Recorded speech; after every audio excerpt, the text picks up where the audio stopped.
नमस्ते। The UPSC podcast channel में आपका स्वागत है। नमस्कार। आज हमारी इंडियन पॉलिटी श्रृंखला में हम बात करने वाले हैं चैप्टर 52 पर, भारत के नियंत्रक एवं महालेखा परीक्षक यानी controller and auditor general of India, CAG। हाँ, CAG। ये पद जो है भारतीय शासन व्यवस्था में इसकी बहुत अहमियत है। बिल्कुल, इनको तो भारत सरकार का खजाने का रखवाला भी कहते हैं, guardian of the public purse. सही। जरा सोचिए, पूरे देश का फाइनेंशियल सिस्टम, मतलब केंद्र सरकार का भी और सारी राज्य सरकारों का भी इनकी निगरानी में होता है। ये देखते हैं कि भाई जनता का पैसा जो हम टैक्स के रूप में देते हैं वो ठीक से खर्च हो रहा है या नहीं, नियमों के हिसाब से, कहीं कोई फिजूल खर्ची या कोई घोटाला तो नहीं चल रहा। और इसी इंपॉर्टेंस को देखते हुए डॉक्टर BR अम्बेडकर ने संविधान सभा में कहा भी था कि CAG शायद भारत के संविधान के तहत सबसे महत्वपूर्ण अधिकारी होंगे। अच्छा, सबसे महत्वपूर्ण? हाँ। उन्होंने CAG को भारत के डेमोक्रेटिक सिस्टम के मुख्य स्तंभों, मतलब बुलवर्क्स में से एक गिना था, सुप्रीम कोर्ट, इलेक्शन कमीशन और UPSC के साथ। क्या बात है, मतलब लोकतंत्र के जो 4 मजबूत पहिए हैं उनमें से एक CAG है। तो आज की हमारी ये जो बातचीत है ये इसी पद के इर्द गिर्द रहेगी। हम समझने की कोशिश करेंगे कि इनकी नियुक्ति कैसे होती है, कार्यकाल क्या है और सबसे जरूरी, इनको इंडिपेंडेंटली काम करने की ताकत कैसे मिलती है, जैसा हमारे संविधान में लिखा है। बिल्कुल सही दिशा पकड़ी है। तो शुरुआत करें इसके संवैधानिक आधार से। हाँ, प्लीज। देखिए, संविधान का आर्टिकल 148 वो एक इंडिपेंडेंट CAG ऑफिस की स्थापना करता है। अच्छा, तो ये पद किसी सरकारी ऑर्डर से नहीं, सीधे कॉन्स्टिट्यूशन से बना है। एग्जैक्टली, ये इसे एक खास दर्जा देता है।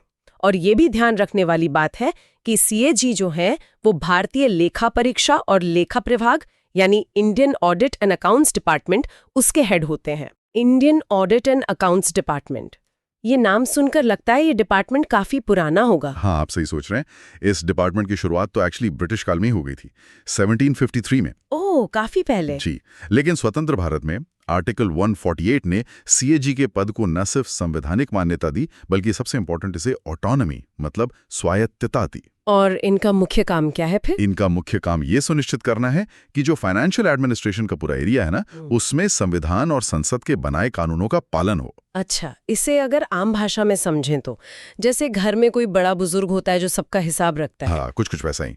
मान लीजिए एक बड़ा जॉइंट फैमिली है और उसमें कोई एक समझदार मेंबर है जिसके पास कह लीजिए घर की तिजोरी की चाबी है और वो पूरा हिसाब किताब देखता है। हाँ। कहाँ से पैसा आया, कहाँ गया, बच्चों की फीस टाइम पे गई या नहीं, राशन ठीक आया या नहीं, कोई फालतू खर्चा तो नहीं कर रहा।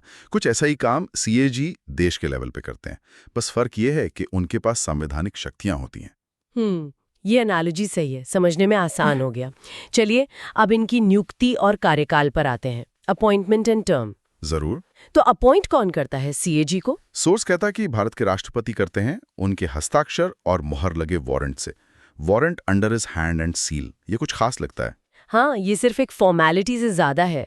इसका मतलब है कि ये अपॉइंटमेंट प्रेसिडेंट के सीधे अधिकार और पर्सनल जिम्मेदारी के तहत होती है। ये एक बहुत ही फॉर्मल और महत्वपूर्ण प्रक्रिया है जो इस पद की गंभीरता दिखाती है। समझ गई।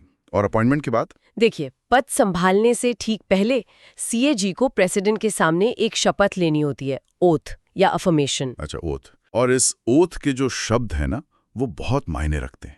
वो उनके काम के जो मूल सिद्धांत हैं उनको दिखाते हैं। क्या क्या होता है इस ओथ में? वो शपथ लेते हैं कि एक तो भारत के संविधान के प्रति सच्ची श्रद्धा और निष्ठा रखेंगे, ट्रू फेथ एंड एलिजेंस। ठीक है। दूसरा, भारत की संप्रभुता और अखंडता, मतलब सॉवरेनिटी एंड इंटेग्रिटी, उसको बनाए रखेंगे। तीसरा, अपने पद के कर्तव्यों का ईमानदारी से, मतलब ड्यूली एंड फेथफुली, अपनी पूरी योग्यता, ज्ञान और विवेक से पालन करेंगे, बिना किसी डर या पक्षपात, स्नेह या द्वेष के, विदाउट फियर और फेवर, अफेक्शन और इलविल। ये वाला पॉइंट, बिना किसी डर या पक्षपात, विदाउट फियर और फेवर, ये तो बहुत ही क्रिटिकल लगता है। हाँ। जब आपका काम ही सरकार के खर्चों की जांच करना है, जिसमें बड़े बड़े मंत्रालय, बड़ी बड़ी योजनाएं शामिल हैं, तब तो ये बहुत जरूरी है कि आप किसी दबाव में ना आए, किसी का फेवर ना करें, ना ही किसी से कोई पर्सनल खुन्नस रखें। बिल्कुल। ये शपथ तो उनके काम की निष्पक्षता, इम्पार्शियलिटी की एकदम बुनियाद है। सोचिए, अगर ऑडिटर ही डर गया या किसी के असर में आ गया तो फिर ऑडिट का मतलब ही क्या रहा? एग्जैक्टली। और चौथा पॉइंट शपथ का है कि वो संविधान और कानूनों को बनाए रखेंगे, uphold the constitution and the laws, ये सब मिलकर उनके काम का आधार बनाते हैं। सही बात है। अच्छा, अब इनके कार्यकाल मतलब टर्म की बात करते हैं। हाँ, तो सोर्स बताता है कि सीएजी का कार्यकाल 6 साल का होता है, या जब तक वो 65 वर्ष की आयु पूरी नहीं कर लेते, इन दोनों में से जो भी पहले हो जाए। 6 साल या 65 साल की उम्र, ये व्यवस्था कुछ जानी पहचानी सी है, शायद सुप्रीम कोर्ट जजों की तरह। हाँ, काफी हद तक वैसी ही है। और ये शर्तें CAG's duties powers and conditions of service act 1971 के तहत तय की गई हैं। ओके, 1971 का एक्ट। अच्छा, अब अगर उन्हें पद छोड़ना हो या हटाना हो तो रेजिग्नेशन और रिमूवल का क्या प्रोसेस है? रेजिग्नेशन तो सिंपल है। सीएजी अगर चाहें तो प्रेसिडेंट को अपना इस्तीफा लिखकर कभी भी पद छोड़ सकते हैं। और अगर हटाना हो तो क्या सरकार, मान लीजिए सीएजी की किसी रिपोर्ट से नाखुश है, तो उन्हें हटा सकती है? नहीं, यहीं पर उनकी स्वतंत्रता का एक और बहुत महत्वपूर्ण पहलू सामने आता है। उन्हें पद से हटाना बिल्कुल भी आसान नहीं है। अच्छा, कैसे? सीएजी को हटाने की प्रक्रिया और आधार वो बिल्कुल वही हैं जो सुप्रीम कोर्ट के जज को हटाने के लिए संविधान में दिए गए हैं। ओह, सुप्रीम कोर्ट जज वाला प्रोसेस। हाँ, उन्हें प्रेसिडेंट द्वारा केवल उन्हीं आधारों पर और उसी प्रक्रिया से हटाया जा सकता है। और वो प्रक्रिया तो जहां तक मुझे याद है बहुत ही कठिन है। मतलब संसद के दोनों सदनों, लोकसभा और राज्यसभा, दोनों से स्पेशल मेजॉरिटी से प्रस्ताव पास करना होता है। बिल्कुल। और स्पेशल मेजॉरिटी का मतलब था सदन की टोटल मेंबरशिप का बहुमत और साथ में जो सदस्य उपस्थित है और वोट कर रहे हैं उनका कम से कम 2/3 बहुमत। सही। और ये प्रस्ताव भी सिर्फ 2 ही ग्राउंड्स पर आ सकता है, साबित कदाचार यानी प्रूव्ड मिसबिहेवियर या अक्षमता, इनकैपेसिटी। एग्जैक्टली। तो ये प्रक्रिया इतनी मुश्किल क्यों बनाई गई है? क्या ये सिर्फ एक फॉर्मेलिटी है या इसका कोई गहरा मकसद है? नहीं, ये महज फॉर्मेलिटी बिल्कुल नहीं है। इसके पीछे गहरा संवैधानिक मकसद है। प्रक्रिया इतनी कठिन इसीलिए है ताकि सीएजी बिना किसी डर के, बिना सरकार के दबाव के अपना काम कर सकें। उन्हें भरोसा रहे कि अगर वो ईमानदारी से और नियमों के मुताबिक काम कर रहे हैं तो उन्हें मनमाने ढंग से नहीं हटाया जा सकता। सरकार सिर्फ इसलिए नहीं हटा सकती कि उनकी ऑडिट रिपोर्ट में सरकार की आलोचना है या कोई गड़बड़ी पकड़ी गई है। अच्छा, ये उनकी स्वतंत्रता को सुनिश्चित करने का एक बहुत मजबूत कवच है, एक शील्ड है। समझ गई। तो ये हुई कार्यकाल की सुरक्षा, सिक्योरिटी ऑफ टेन्योर। और ये हमें सीधे सीएजी की स्वतंत्रता, इंडिपेंडेंस के बहुत महत्वपूर्ण विषय पर ले आता है। हाँ। संविधान ने ये पक्का करने के लिए कई इंतजाम किए हैं कि सीएजी निष्पक्ष और स्वतंत्र रूप से काम कर सकें। चलिए इनको एक एक करके समझते हैं। हाँ, ये समझना बहुत जरूरी है। पहला और सबसे महत्वपूर्ण उपाय तो यही कार्यकाल की सुरक्षा है, जिसकी हमने अभी बात की कि उन्हें आसानी से हटाया नहीं जा सकता। हाँ, उन्हें केवल संविधान में बताई गई विशेष प्रक्रिया से ही हटाया जा सकता है। राष्ट्रपति की मर्जी पर, माने प्लेजर ऑफ द प्रेसिडेंट पर वो पद पर नहीं रहते, भले ही उनकी नियुक्ति राष्ट्रपति ने की हो। मतलब सरकार की नाराजगी उनके लिए नौकरी जाने का डर नहीं बन सकती। ये वाकई एक बड़ी सुरक्षा है, खासकर जब आप पावर में बैठे लोगों के ही कामकाज का ऑडिट कर रहे हो। बिल्कुल। दूसरा क्या उपाय है स्वतंत्रता के लिए? दूसरा महत्वपूर्ण प्रावधान है पद छोड़ने के बाद अन्य सरकारी पदों के लिए अयोग्यता, not eligible for further office. अच्छा। जब सीएजी अपना कार्यकाल पूरा कर लेते हैं या पद छोड़ देते हैं तो उसके बाद वो भारत सरकार या किसी राज्य सरकार के अधीन कोई और पद, कोई और ऑफिस नहीं ले सकते। लेकिन ऐसा क्यों? रिटायरमेंट के बाद तो लोग अक्सर दूसरी भूमिकाएं लेते हैं, जैसे गवर्नर बनना या किसी कमीशन का हेड बनना। ये रोक क्यों? इसके पीछे सोच ये है कि सीएजी अपने कार्यकाल के दौरान भविष्य में किसी आकर्षक पद के लालच में आकर सरकार के प्रति नरम रुख न अपनाएं या कोई समझौता न करें। अगर उन्हें पता हो कि रिटायरमेंट के बाद सरकार उन्हें कोई बड़ा पद दे सकती है तो हो सकता है कि वो ऑडिट करते समय सरकार की कुछ गलतियों को नजरअंदाज कर दें। ये रोक उनकी तात्कालिक निष्पक्षता सुनिश्चित करती है। समझ गए। मतलब भविष्य में किसी सेटिंग या फेवर की कोई गुंजाइश ही खत्म कर दी ताकि वो बिना किसी लाग लपेट के अपना काम करें। Very interesting. तीसरा प्रावधान क्या है? तीसरा है वेतन और अन्य सेवा शर्तें, salary and other service conditions. हाँ, ये संसद द्वारा कानून बनाकर तय की जाती हैं। जैसा कि हमने पहले जिक्र किया सीएजीज एक्ट 1971 का, उसमें यह प्रावधान है कि उनका वेतन सुप्रीम कोर्ट के जज के बराबर होता है। सुप्रीम कोर्ट जज के बराबर सैलरी। ये बराबरी सिर्फ पैसों की है या इसका कोई और सिंबोलिज्म भी है? नहीं, इसका सिंबलिज्म भी है। ये बराबरी सिर्फ सैलरी के अमाउंट की नहीं है, बल्कि ये पद की गरिमा, उसकी डिग्निटी और स्वतंत्रता के लेवल को दिखाती है। अच्छा। संविधान बनाने वाले सीएजी के पद को जुडिशियल इंडिपेंडेंस के बराबर ही अहमियत दे रहे थे। और इससे भी महत्वपूर्ण बात यह है कि सीएजी की नियुक्ति के बाद उनके वेतन या उनके अधिकारों जैसे छुट्टी, पेंशन, रिटायरमेंट की उम्र, इनमें कोई ऐसा बदलाव नहीं किया जा सकता जो उनके लिए अलाभकारी हो, डिसएडवांटेजेस हो। अच्छा, मतलब एक बार अपॉइंट हो गए तो सरकार बाद में उनकी सैलरी या सुविधाएं कम करके उन पर प्रेशर नहीं डाल सकती। बिल्कुल नहीं। ये भी एक तरह की फाइनेंशियल सिक्योरिटी और स्वतंत्रता हुई। चौथा प्रावधान उनके अपने डिपार्टमेंट पर कंट्रोल से जुड़ा है। Indian audit and accounts department में जो लोग काम करते हैं, उनकी सेवा शर्तें, सर्विस कंडीशंस और सीएजी की जो एडमिनिस्ट्रेटिव पावर्स हैं, हाँ, वो राष्ट्रपति द्वारा नियम बनाकर तय की जाती हैं। लेकिन ऐसा करने से पहले राष्ट्रपति को सीएजी से सलाह मशवरा, कंसल्टेशन करना अनिवार्य है। मतलब डिपार्टमेंट के अंदरूनी मामलों में जैसे स्टाफ की भर्ती, प्रमोशन, नियम वगैरह, इनमें भी सीएजी की राय महत्वपूर्ण है। राष्ट्रपति उनसे पूछे बिना सब तय नहीं कर सकते। कंसल्टेशन जरूरी है जी। इससे डिपार्टमेंट के कामकाज पर सीएजी का कंट्रोल बना रहता है। ठीक है। और पांचवा प्रावधान, आपने कहा था 5 है? हाँ, 5वां, लेकिन ये भी बेहद महत्वपूर्ण है, खर्चों का भारण, expenses charged upon consolidated fund. Okay.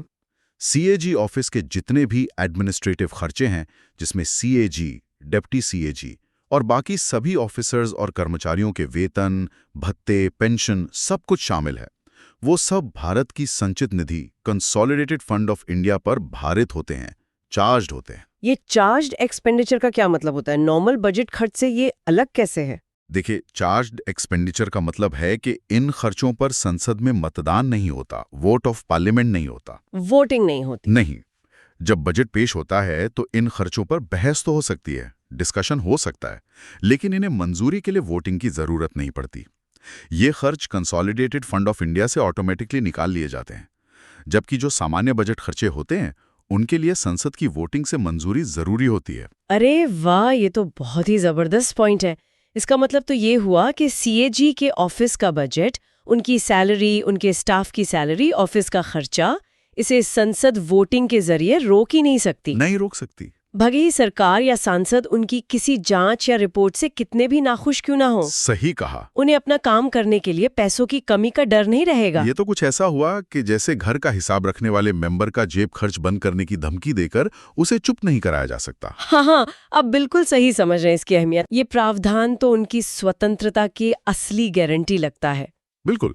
ये पांचों प्रावधान कार्यकाल की सुरक्षा, भविष्य में पद लेने पर रोक, वेतन और सेवा शर्तों की सुरक्षा, विभाग पर एडमिनिस्ट्रेटिव कंट्रोल में भूमिका और खर्चों का कंसोलिडेटेड फंड पर भारित होना, ये सब मिलकर सीएजी के चारों ओर एक ऐसा सुरक्षा कवच बनाते हैं जिससे वो बिना किसी बाहरी दबाव के पूरी निष्पक्षता से देश के फाइनेंशियल वॉचडॉग के रूप में अपना काम कर सकें। तो इसका कुल मिलाकर मतलब ये हुआ कि हमारे संविधान बनाने वालों ने बहुत सोच समझकर ये पूरी व्यवस्था की थी। जी हाँ। वो जानते थे कि जो संस्था देश के खजाने की रखवाली करेगी, उसका स्वतंत्र और मजबूत होना कितना जरूरी है। उसे ऐसा होना चाहिए कि वो किसी भी ताकतवर सरकार या व्यक्ति के दबाव में ना आए। बिल्कुल। ये हमारे लोकतंत्र की सेहत के लिए, पब्लिक अकाउंटेबिलिटी के लिए बहुत महत्वपूर्ण है। हाँ, ये प्रावधान दिखाते हैं कि हमारे संविधान निर्माता कितने दूरदर्शी थे। उन्होंने कार्यपालिका यानी एग्जीक्यूटिव द्वारा वित्तीय अनियमितताओं, फाइनेंशियल इरेगुलरिटीज की संभावना को पहचाना और उसकी जांच के लिए एक शक्तिशाली और स्वतंत्र संस्था बनाई। सही। ये सारे प्रावधान मिलकर सीएजी को वो हिम्मत और साधन देते हैं कि वो बिना किसी डर या पक्षपात के काम कर सकें, जैसा उनकी शपथ में भी कहा गया है। तो ये तो हुई सीएजी की नियुक्ति, उनके कार्यकाल और सबसे महत्वपूर्ण उनकी स्वतंत्रता सुनिश्चित करने वाले संवैधानिक और कानूनी प्रावधानों की बात। ये सब उन्हें निडर होकर अपना काम करने का आधार देते हैं। हाँ, इन बुनियादी बातों को समझना जरूरी था ताकि हम आगे उनके कर्तव्यों और शक्तियों को सही पर्सपेक्टिव में देख सकें। चलिए अब आगे बढ़ते हैं और देखते हैं कि संविधान और संसद ने सीएजी को क्या कर्तव्य और शक्तियां, ड्यूटीज एंड पावर्स सौंपी हैं। ओके, अब हम बात करेंगे duties and powers of controller and auditor general of India की। मतलब भारत के नियंत्रक और महालेखा परीक्षक की क्या कर्तव्य हैं, क्या शक्तियां हैं। हाँ। नाम तो काफी भारी भरकम है और काम भी लगता है वैसा ही होगा। बिल्कुल।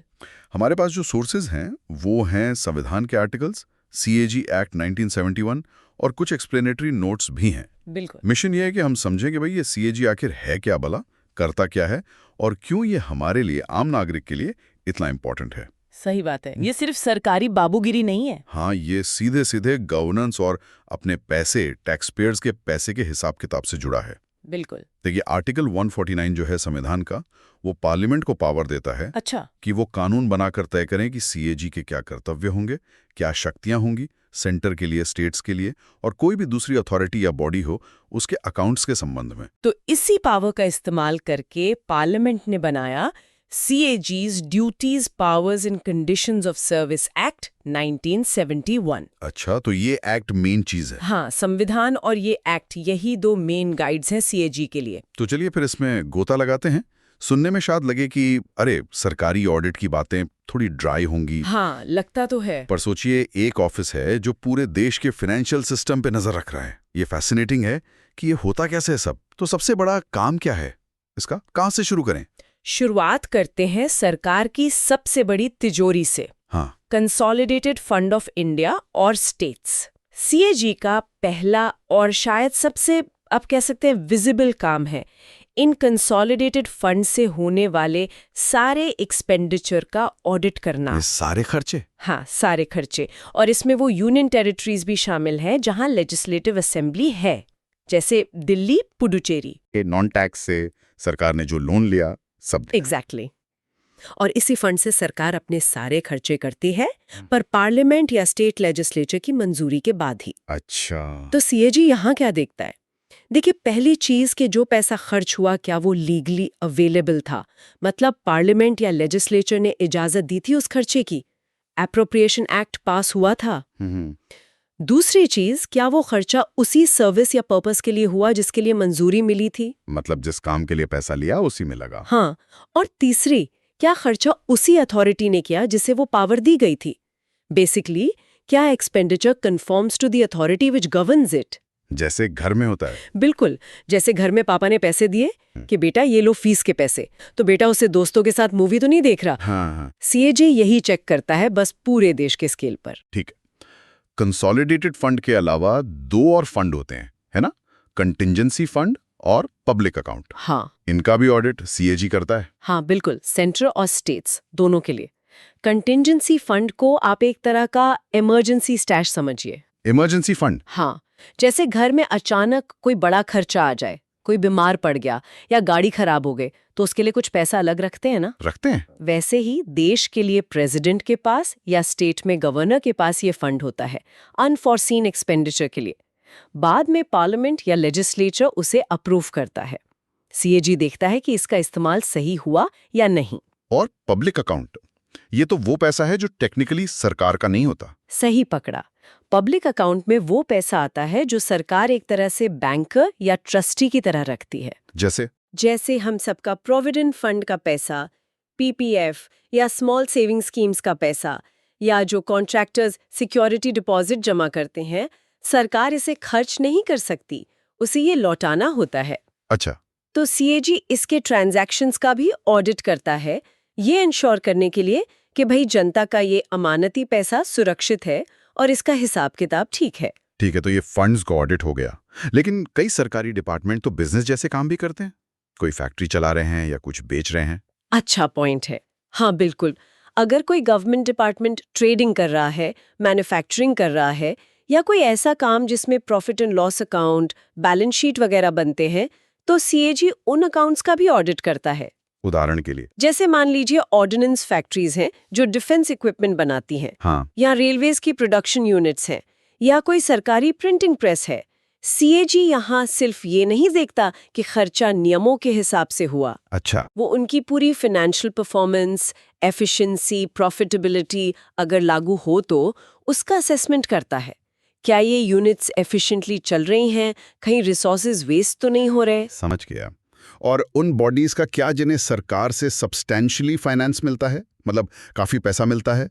जैसे कई ऑटोनॉमस बॉडीज होती हैं, यूनिवर्सिटीज, रिसर्च इंस्टीट्यूट्स। हाँ, उनका भी ऑडिट CAG के दायरे में आता है। सब्सटैंशियली फाइनेंस्ड का मतलब है कि सरकारी ग्रांट उनके टोटल एक्सपेंडिचर का एक सिग्निफिकेंट हिस्सा है। कितना सिग्निफिकेंट? ये एक्ट में डिफाइन किया गया है, स्पेसिफिक रूल्स हैं, पर मोटा मोटी मतलब है कि गवर्नमेंट फंडिंग पर वो काफी हद तक निर्भर हैं। ये ग्रांट रिकरिंग भी हो सकती है, नॉन रिकरिंग भी। सीएजी उनके रिसीट्स मतलब आमदनी जैसे फीस, ग्रांट्स और एक्सपेंडिचर यानी खर्च दोनों का ऑडिट करता है। ये तो जरूरी है। हाँ, बहुत ज़रूरी है, क्योंकि आजकल सरकार बहुत सारा काम ऐसी बॉडीज़ के थ्रू ही करती है। सीएजी देखता है कि टैक्स पेयर्स का पैसा जो इन इंस्टीट्यूशंस को दिया जा रहा है उसका सही इस्तेमाल हो रहा है या नहीं, और वो अपने ऑब्जेक्टिव्स पूरे कर पा रहे हैं या नहीं। और अगर स्पेसिफिक ग्रांट्स और लोन्स दिए गए हों, मान लीजिए सरकार ने किसी एनजीओ को सोलर एनर्जी प्रमोशन के लिए ग्रांट दी। बिल्कुल, तो सीएजी ये चेक करेगा कि ग्रांट या लोन जिस स्पेसिफिक पर्पस के लिए दिया गया था, पैसा उसी पर खर्च हुआ है या नहीं। मतलब एंड यूज चेक करना। हाँ, और जो कंडीशंस लगाई गई थी ग्रांट देते समय, जैसे आपको प्रोग्रेस रिपोर्ट देनी होगी या आपको अपना मैचिंग कंट्रीब्यूशन करना होगा, वो पूरी हुई है या नहीं। ये स्पेसिफिक पर्पस फंडिंग की अकाउंटेबिलिटी के लिए क्रिटिकल है। वरना पता चला ग्रांट मिली सोलर पैनल लगाने के लिए और उससे ऑफिस का एसी लग गया। हाँ, ऐसा नहीं होना चाहिए। सही बात है। अच्छा, अभी तक हम ज्यादातर खर्चों की बात कर रहे थे। क्या सीएजी सरकार की आमदनी मतलब रिसीट्स को भी ऑडिट करता है, जो पैसा सरकार के पास आ रहा है? हाँ, और ये उतना ही जरूरी है जितना खर्च का ऑडिट, बल्कि शायद ज्यादा। हालांकि इस पर पब्लिक अटेंशन अक्सर कम जाता है। ऐसा क्यों? शायद खर्चे ज्यादा टैंजिबल लगते हैं, पर आमदनी चेक करना भी उतना ही वाइटल है। सीएजी सेंटर और स्टेट्स दोनों की टैक्स रिसीट्स जैसे इनकम टैक्स, जीएसटी और नॉन टैक्स रिसीट्स जैसे फीस, फाइन्स, सरकारी कंपनियों से मिलने वाला डिविडेंड का ऑडिट करता है। यहाँ क्या देखता है सीएजी? यहाँ वो देखता है कि टैक्स असेसमेंट, कलेक्शन और एलोकेशन के लिए जो रूल्स और प्रोसीजर्स बने हैं, क्या वो इफेक्टिव हैं? क्या सही अमाउंट में टैक्स असेस हो रहा है? क्या कलेक्शन सिस्टम एफिशिएंट है? कहीं लीकेज तो नहीं है? कहीं ऐसा तो नहीं कि रूल्स ऐसे हैं कि टैक्स इवेजन आसान हो? अच्छा, मतलब सिस्टम को भी देखता है। हाँ, ये ऑडिट गवर्नमेंट को अपना रेवेन्यू बढ़ाने में मदद कर सकता है, लूप होल्स पॉइंट आउट करके। ये वाला मुझे बड़ा इंटरेस्टिंग लगा। स्टोर्स और स्टॉक का ऑडिट, मतलब सरकारी दफ्तरों में पड़ी स्टेशनरी, फर्नीचर या पीडब्ल्यूडी के गोदाम में पड़ा सीमेंट, सरिया, इन सब का भी ऑडिट? सीरियसली? हाँ, बिल्कुल। इसे कहते हैं इन्वेंट्री मैनेजमेंट का ऑडिट। सोचिए, सरकार हर साल करोड़ों का सामान खरीदती है, ऑफिसेज के लिए कंप्यूटर्स, हॉस्पिटल्स के लिए दवाइयाँ, पीडब्ल्यूडी के लिए कंस्ट्रक्शन मटेरियल। लिस्ट तो एंडलेस है। सही बात है। सीएजी ये देखता है कि इस सामान का हिसाब किताब ठीक से रखा जा रहा है या नहीं। क्या फिजिकल स्टॉक रिकॉर्ड से मैच करता है? कहीं सामान एक्सपायर तो नहीं हो रहा, खराब तो नहीं हो रहा या चोरी तो नहीं हो रहा? क्या जरूरत से ज्यादा तो नहीं खरीद लिया गया? ये सब पब्लिक मनी की वेस्टेज रोकना है। Sometimes the biggest scams are hidden in inventory.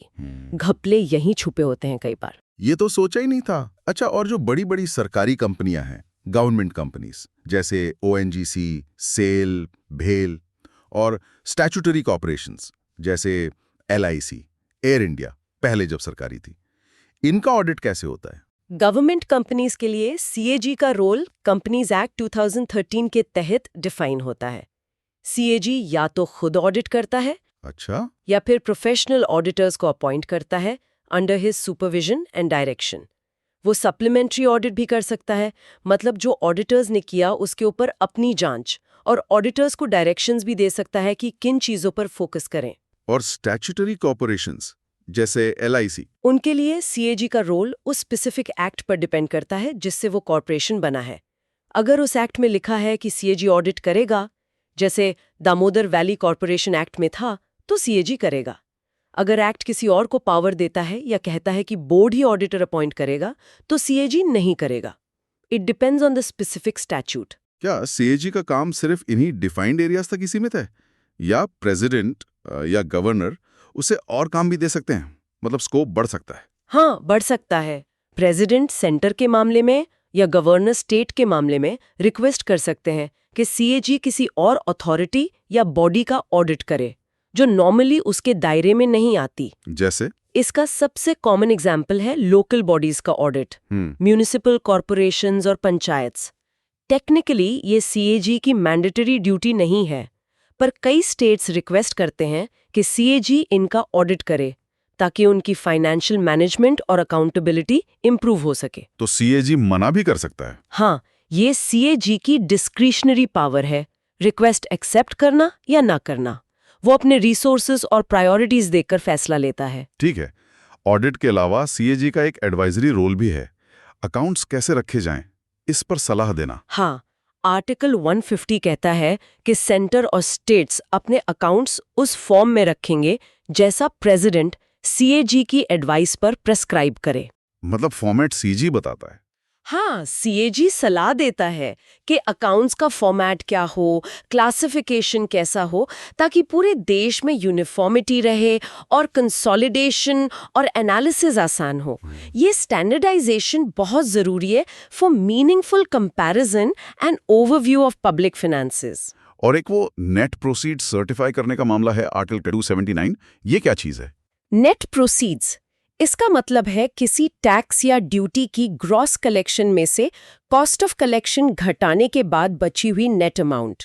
अच्छा, मतलब वसूली का खर्चा हटा के। हाँ, मान लीजिए जीएसटी से 100 रुपए आए, पर उसे कलेक्ट करने में सरकार के 2 रुपए खर्च हुए, तो नेट प्रोसीड्स 98 रुपए हुए। सीएजी का काम है इसे असर्टेन करना और सर्टिफाई करना। उसका सर्टिफिकेट फाइनल माना जाता है। ये इंपॉर्टेंट क्यों है? ये इसलिए इम्पॉर्टेंट है क्योंकि सेंटर और स्टेट्स के बीच कई टैक्सेस का रेवेन्यू नेट प्रोसीड्स के आधार पर बांटा जाता है, जैसा फाइनेंस कमीशन रेकमेंड करती है। तो सीएजी का सर्टिफिकेशन इंश्योर्स कि बंटवारा सही फिगर पर हो रहा है, कोई गड़बड़ी ना हो। समझ गया। अब आते हैं उस मशहूर रोल पर, CAG as a guide, friend and philosopher to the public accounts committee of parliament. ये रिश्ता कैसे काम करता है? सुनने में बड़ा अच्छा लगता है। हाँ, ये सीएजी की अकाउंटेबिलिटी सुनिश्चित करने वाली भूमिका का एक बहुत क्रूशल एस्पेक्ट है। पीएसी संसद की एक बहुत पावरफुल कमेटी है। हाँ, सुना है। जो सीएजी की ऑडिट रिपोर्ट्स को एग्जामिन करती है, खासकर अप्रोप्रिएशन अकाउंट्स, फाइनेंस अकाउंट्स और पब्लिक अंडरटेकिंग्स पर जो रिपोर्ट्स होती हैं। तो सीएजी मदद कैसे करता है? सीएजी या उसके सीनियर अधिकारी पीएसी की मीटिंग्स में बैठते हैं। वो कमेटी को रिपोर्ट की फाइंडिंग्स समझाते हैं, टेक्निकल जॉगिन सिंप्लीफाई करते हैं, रेलेवेंट क्वेश्चंस फ्रेम करने में मदद करते हैं कि भाई ये सवाल पूछने चाहिए सरकारी अधिकारियों से। और जब गवर्नमेंट ऑफिशियल से पूछताछ होती है तो कमेटी को असिस्ट करते हैं। अच्छा, मतलब बैकग्राउंड सपोर्ट देते हैं। Exactly. Essentially, CAG provides the technical expertise and the deep dive analysis जो PAC को चाहिए होती है to effectively scrutinize government spending and performance. ये एक symbiotic relationship है, दोनों एक दूसरे के पूरक हैं। रिपोर्ट्स की बात आई तो ये प्रोसेस क्या है? सीएजी ऑडिट करता है, फिर रिपोर्ट बनाता है, फिर? हाँ, ऑडिट करने के बाद CAG अपनी फाइंडिंग्स की रिपोर्ट्स बनाता है। सेंटर से रिलेटेड रिपोर्ट्स प्रेसिडेंट को सबमिट की जाती हैं। राष्ट्रपति को? हाँ, जो उन्हें पार्लियामेंट के दोनों सदनों, लोकसभा और राज्यसभा के सामने रखवाते हैं। आर्टिकल 151। और स्टेट्स में? स्टेट से रिलेटेड रिपोर्ट्स गवर्नर को सबमिट होती हैं, जो उन्हें स्टेट लेजिस्लेचर के सामने रखवाते हैं। यहीं से पब्लिक और पार्लियामेंट्री स्क्रूटनी शुरू होती है। पीएसी और committee on public undertakings COPU in reports को देखती हैं, सरकार से जवाब मांगती हैं। वो 3 मुख्य रिपोर्ट्स कौन सी होती हैं जिनका जिक्र बार बार आता है? जनरली 3 होती हैं।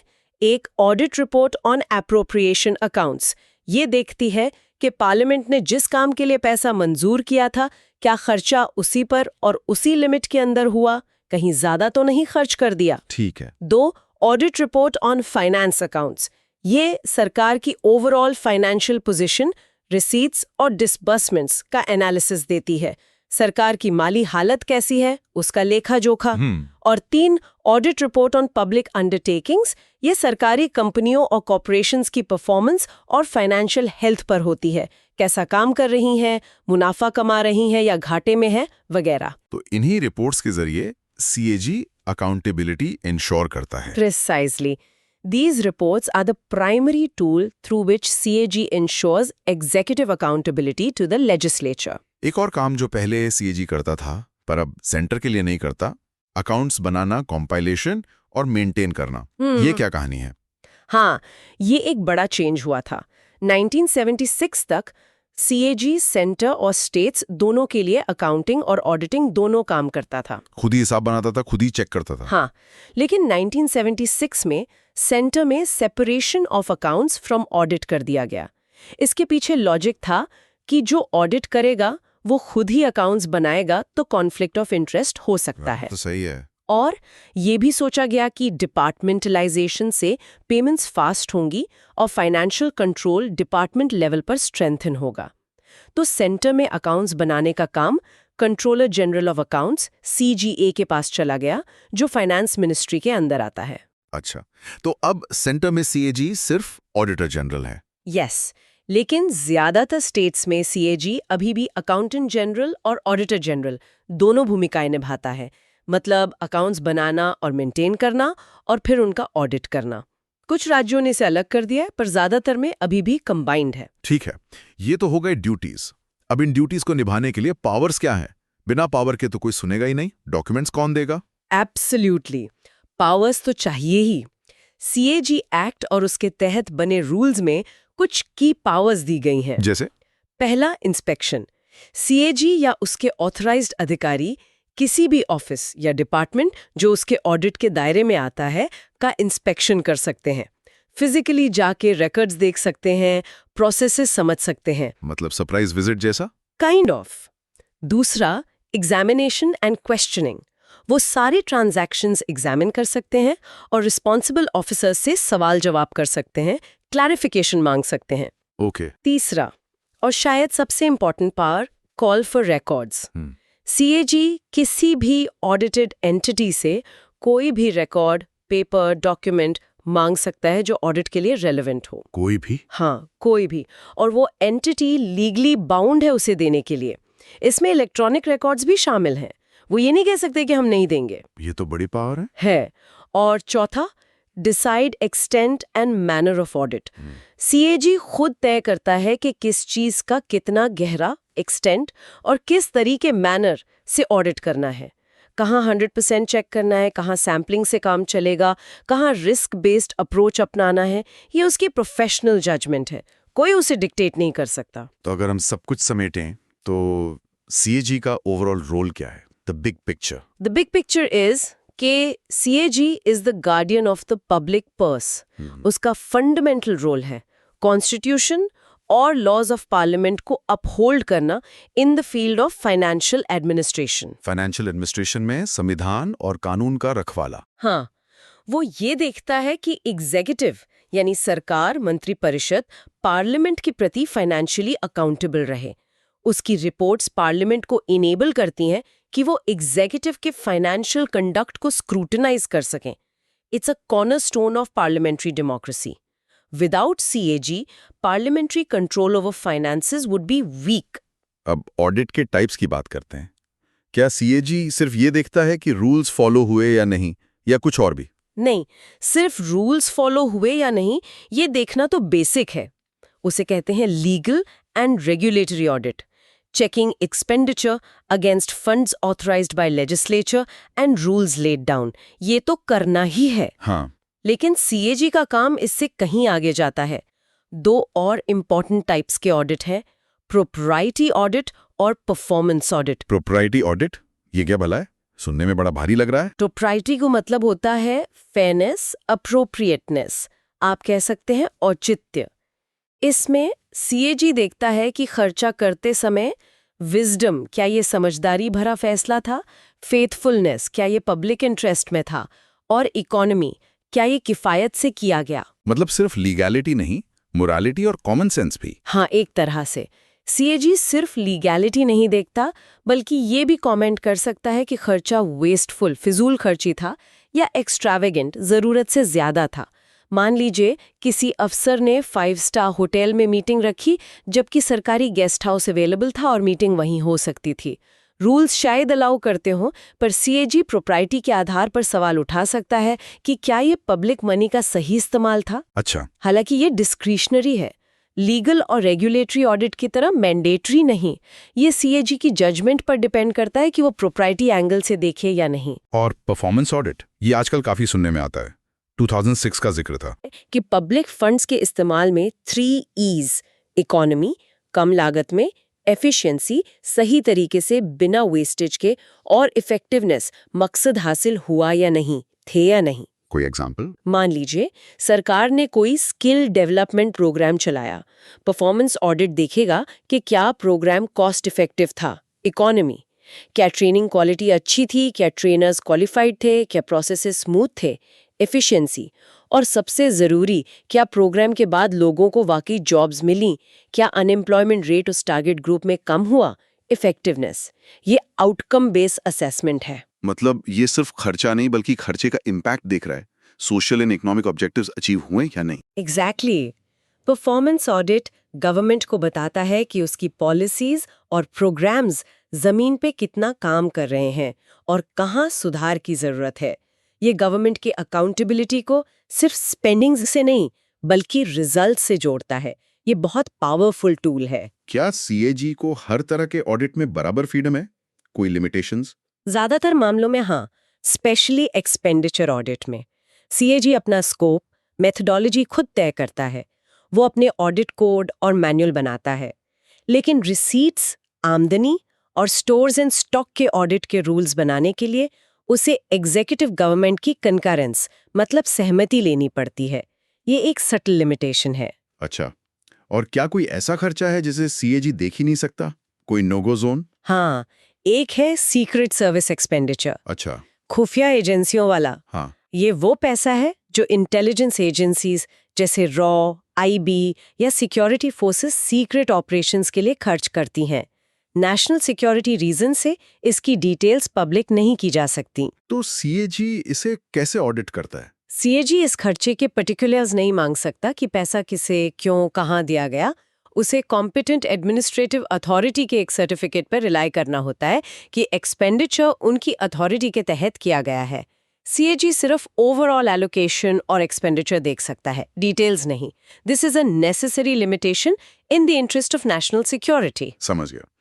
एक आखिरी और बहुत क्रूशल पॉइंट, नाम है controller and auditor general. Auditor general वाला रोल तो समझ आ गया, ये कंट्रोलर, नियंत्रक का क्या मतलब है? क्या सीएजी पैसा निकलने से रोकता भी है, कंट्रोलर जैसा? ये एक क्लासिक डिबेट है और बहुत इंपॉर्टेंट पॉइंट है। थ्योरेटिकली कंट्रोलर का मतलब होता है वो अथॉरिटी जो पब्लिक फंड्स इशू होने से पहले कंट्रोल करे, देखे कि विड्रॉल लीगल है या नहीं।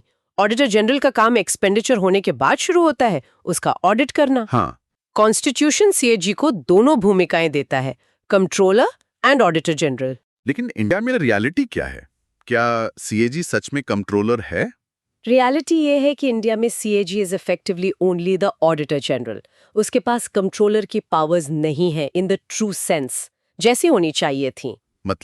मतलब ये कि गवर्नमेंट डिपार्टमेंट्स ट्रेजरी से पैसा सीएजी की प्रायर अप्रूवल के बिना निकाल सकते हैं। चेक्स इशू हो जाते हैं, विड्रॉल्स हो जाते हैं। सीएजी का रोल पोस्ट फैक्टो आता है, खर्चा होने के बाद उसका पोस्टमार्टम करने के लिए।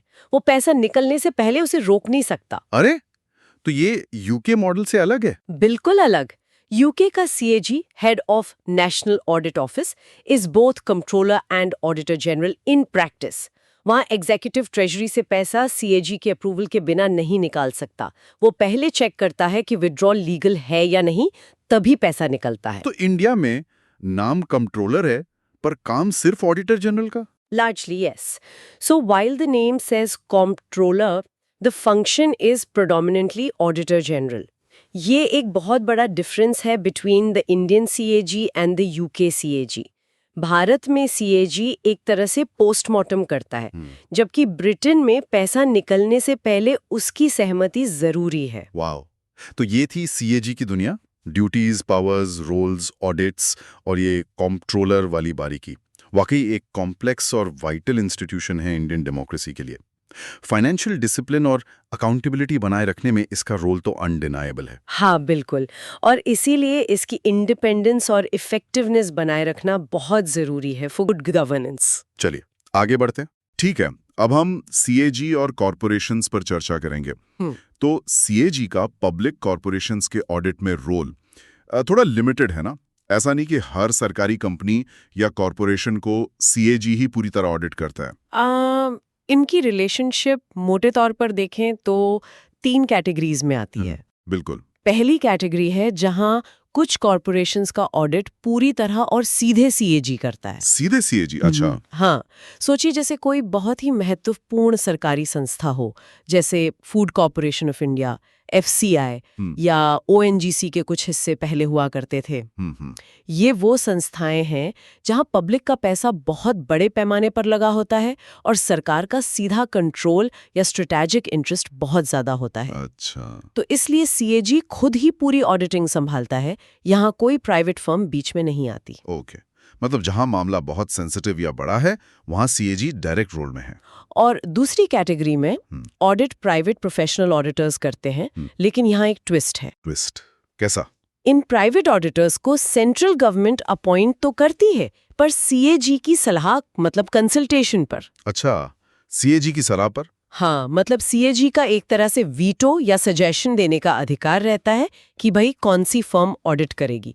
ये इम्पॉर्टेंट है क्योंकि ये सुनिश्चित करता है कि क्वालिफाइड और इंडिपेंडेंट ऑडिटर्स ही चुने जाएं। ठीक है। और बात यहीं खत्म नहीं होती।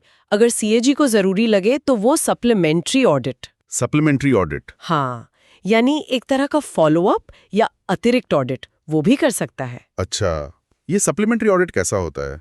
मतलब उदाहरण दे सकती हैं? हाँ बिल्कुल। मान लीजिए कोई बड़ा पब्लिक सेक्टर बैंक है, उसका रूटीन ऑडिट तो किसी बड़ी प्राइवेट ऑडिट फर्म ने कर दिया। ठीक। पर सीएजी को लगता है कि शायद लोन बांटने के प्रोसेस में या एनपीएस के मामले में, मतलब वो लोन्स जिनकी रिकवरी मुश्किल लग रही है। हाँ, एनपीएस तो आजकल बड़ी खबर है। बिल्कुल। तो सीएजी को लगे कि इसमें कुछ और गहराई से देखने की जरूरत है, या फिर प्राइवेट ऑडिटर की रिपोर्ट देखकर सीएजी को लगे कि कुछ पहलू छूट गए हैं या ठीक से नहीं देखे गए, तब भी वो सप्लीमेंट्री ऑडिट कर सकते हैं। अच्छा, ये एक तरह का क्वालिटी चेक है प्राइवेट ऑडिटर्स के काम पर। इंटरेस्टिंग। मतलब प्राइवेट ऑडिटर्स हैं पर सीएजी की नजर बनी हुई है, एक तरह से डबल चेक हो गया। और तीसरी कैटेगरी वो क्या है? तीसरी कैटेगरी में कुछ कॉर्पोरेशंस पूरी तरह प्राइवेट ऑडिट के तहत आते हैं। पूरी तरह प्राइवेट मतलब यहाँ सीएजी का कोई रोल नहीं? बिल्कुल भी नहीं। हाँ, सीधे तौर पर नहीं, मतलब इनका ऑडिट सिर्फ प्राइवेट प्रोफेशनल ऑडिटर्स ही करते हैं और सीएजी का इसमें कोई सीधा लेना देना नहीं होता। अरे, ये कॉर्पोरेशंस अपनी सालाना रिपोर्ट्स और अकाउंट्स सीधे पार्लियामेंट को सबमिट करते हैं। ओके, ऐसा क्यों होता है? मतलब कुछ खास तरह की कॉर्पोरेशंस होती हैं? हाँ, शायद ये वो कॉर्पोरेशंस हैं जिन्हें ज्यादा ऑपरेशनल फ्रीडम चाहिए। अच्छा, पे काम करती हो, जहां ब्यूरोक्रेटिक डिलेज नुकसानदायक हो सकते हैं। हाँ। तो उनको थोड़ी ज्यादा छूट दी गई है। समझ गया, लॉजिकल लगता है। अब गवर्नमेंट कंपनीज की बात करें तो यहाँ कैग का क्या रोल है? गवर्नमेंट कंपनी मतलब जहां सरकार की कम से कम 51% हिस्सेदारियों है ना? हाँ बिल्कुल, यहाँ भी रोल काफी हद तक दूसरी कैटेगरी जैसा ही है, यानी लिमिटेड ही है। अच्छा, लिमिटेड ही है। हाँ, इनका ऑडिट भी प्राइवेट ऑडिटर्स करते हैं जिन्हें सरकार सीएजी की सलाह पर अपॉइंट करती है। ओके। जैसे मान लीजिए सरकार ने भेल या गेल जैसी बड़ी कंपनी के लिए ऑडिटर चुनना है, तो वो सीएजी से पूछेगी कि भाई कौन सी फर्म्स क्वालिफाइड और एक्सपीरियंस्ड है इस काम के लिए। राइट। और सीएजी यहाँ भी सप्लीमेंट्री ऑडिट या टेस्ट ऑडिट कर सकता है। टेस्ट ऑडिट इस सप्लीमेंट्री ऑडिट से अलग कैसे है? देखिए, सप्लीमेंट्री ऑडिट तो तब होता है जब प्राइवेट ऑडिट हो चुका हो और सीएजी को लगे कि कुछ और देखना है। टेस्ट ऑडिट थोड़ा अलग है। अच्छा। टेस्ट ऑडिट मतलब पूरे काम का एक छोटा सा हिस्सा रैंडम बेसिस पर जांच लेना, ये देखने के लिए कि ओवरऑल सिस्टम ठीक से काम कर रहा है या नहीं। अच्छा, सैंपल जैसा? हाँ बिल्कुल, सैंपल जैसा। जैसे मान लीजिए किसी कंपनी के हजारों वेंडर्स को पेमेंट होती है, सीएजी उन हजारों में से रैंडम 100 पेमेंट्स को उठाकर चेक कर सकता है कि क्या अप्रूवल प्रोसेस ठीक से फॉलो हुआ, क्या पेमेंट सही अमाउंट की हुई, क्या जीएसटी वगैरह ठीक से कटा। समझ गया। अगर इन 100 में सब ठीक है तो अंदाजा लगाया जा सकता है कि शायद बाकी में भी सिस्टम ठीक चल रहा है। ये पूरी चीज को दोबारा ऑडिट करने से ज्यादा एफिशिएंट तरीका है। हाँ, बात तो सही है। तो क्योंकि सरकारी पैसा लगा है, चाहे कंपनी अपने बोर्ड ऑफ डायरेक्टर्स के हिसाब से ही क्यों ना चल रही हो, सीएजी प्राइवेट ऑडिटर्स के काम पे एक नजर रखता है और जरूरत पड़ने पर खुद भी जांच कर सकता है। तो ये जो लिमिटेड रोल है, इसका मतलब क्या है? क्या इससे अकाउंटेबिलिटी कम होती है? मतलब अगर सीएजी सीधे सब कुछ नहीं देख रहा तो क्या गड़बड़ी के चांस बढ़ जाते हैं? ये एक बहुत जरूरी सवाल है और इसका जवाब देखिए, ये ना एक तरह का बैलेंस बनाने की कोशिश है। बैलेंस किस चीज में? अरे, एक तरफ तो इन कॉर्पोरेशंस और कंपनियों को रोजमर्रा के काम में आजादी चाहिए ऑपरेशनल फ्रीडम। हाँ, ताकि वो काम कर सकें तेजी से मार्केट के हिसाब से। बिल्कुल, उन्हें बाजार में कॉम्पीट करना है, तेजी से फैसले लेने हैं। अगर हर छोटे फैसले के लिए सीएजी के ऑडिट का डर रहेगा तो वो शायद प्राइवेट कंपनियों से मुकाबला नहीं कर पाएंगी। हाँ, ये बात तो है। इमेजिन करें अगर कोई सरकारी टेलीकॉम कंपनी को टैरिफ बदलने से पहले महीनों लंबे ऑडिट प्रोसेस से गुजरना पड़े, तो प्राइवेट प्लेयर्स तो बाजी मार ले जाएंगे। सही बात है। लेकिन दूसरी तरफ, क्योंकि इनमें पब्लिक का पैसा लगा है, हमारा और आपका टैक्स का पैसा, हाँ, वो तो सबसे इम्पोर्टेंट है। तो एक हद तक फाइनेंशियल ओवरसाइट और जवाबदेही यानी अकाउंटेबिलिटी भी जरूरी है। कोई ये ना कह सके कि सरकारी कंपनी है तो जैसे मर्जी चला लो, नुकसान हो रहा है तो जनता भरेगी। नहीं, बिल्कुल नहीं।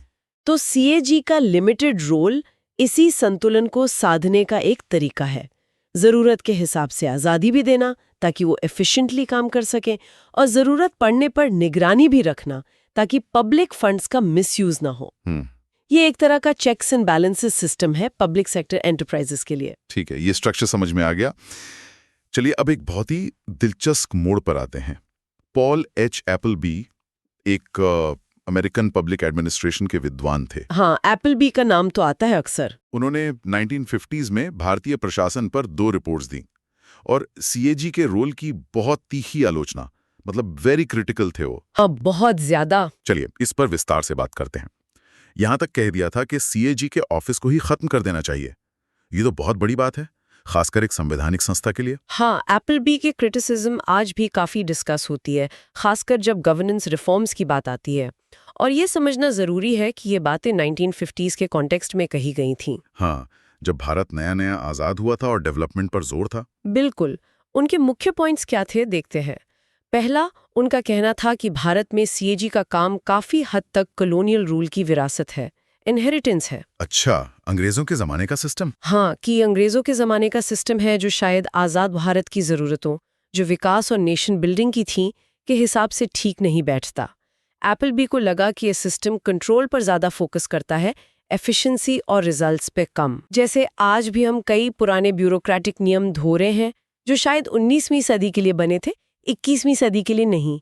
उनका मानना था कि आजाद भारत को ज्यादा फ्लेक्सिबल और डायनामिक एडमिनिस्ट्रेशन चाहिए, न कि रूल बाउंड ऑडिट। मतलब एक तरह से लकीर का फकीर वाला सिस्टम जो पोस्ट इंडिपेंडेंस डेवलपमेंट की रफ्तार को धीमा कर सकता है। कुछ वैसा ही उनका तर्क था। दूसरा, और ये बहुत बड़ा आरोप था, हाँ, कि सीएजी फैसले लेने और काम करने की इच्छा को पंगु, मतलब पैरालाइजिंग, हाँ। अनविलिंगनेस बनाने का एक मुख्य कारण है। पैरालाइजिंग। हाँ, उनका मानना था कि ऑडिट का असर दबाने वाला, रिप्रेसिव और नेगेटिव होता है। अधिकारी डरते हैं कि ऑडिट में कोई नुक्स न निकल जाए। हाँ, ये डर तो होता है। इसलिए वो कोई नया कदम उठाने या रिस्क लेने से हिचकिचाते हैं। सोचिए, जैसे किसी ऑफिस में बॉस इतना टोका टाकी करे, हर छोटी बात पर सवाल पूछे, तो लोग कहेंगे भैया जो चल रहा है चलने दो, नया कुछ करके फंसना नहीं है, पता नहीं ऑडिट वाले क्या निकाल दें। सही बात है, रिस्क अवर्जन आ जाता है। एग्जैक्टली। सही है। एपलबी का कहना था कि ये डर इनोवेशन और एफिशिएंसी को मार देता है, जो एक डेवलपिंग कंट्री अफोर्ड नहीं कर सकता। ये तो ब्यूरोक्रेसी की एक आम शिकायत लगती है वैसे, ऑडिट प्रूफ बनने के चक्कर में काम न करना या धीमे करना। बिल्कुल। तीसरा पॉइंट उनका मानना था कि पार्लियामेंट ने सीएजी की भूमिका को जरूरत से ज्यादा महत्व दे रखा है, एग्जैजरेटेड नोशन ऑफ इम्पोर्टेंस। जरूरत से ज्यादा महत्व मतलब?